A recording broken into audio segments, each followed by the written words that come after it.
L'île de Gorée, au large de Dakar, n'avait pas vu de visiteurs depuis 7 mois. Interrompues à cause de la Covid-19, les visites ont repris le 10 octobre dernier. C'est un lieu touristique où, quand il n'y a pas de touristes, on est comme un petit village isolé. Donc le fait que les gens reviennent, ça nous réconforte. Au Sénégal, des mesures sanitaires ont été prises bien avant l'apparition du premier cas en mars dernier. Résultat, le pays est considéré comme l'un de ceux qui ont le mieux géré la pandémie. À ce jour, sur 15 millions d'habitants, un peu plus de 15 000 cas de Covid-19 ont été recensés et 315 personnes sont décédées. Nous avons quand même constaté, malgré tout ce qu'on peut dire sur notre système de santé, qu'il a pu tenir pendant cette pandémie. Et ça, c'est très important. Comme au Sénégal, la catastrophe sanitaire redoutée en Afrique n'a pas eu lieu. 37 000 décès sur le milliard d'habitants que compte le continent.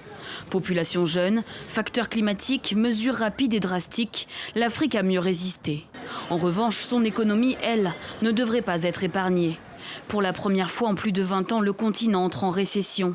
Avec la pandémie, les échanges commerciaux et touristiques ont été fortement ralentis, sans oublier la baisse importante des transferts d'argent des diasporas.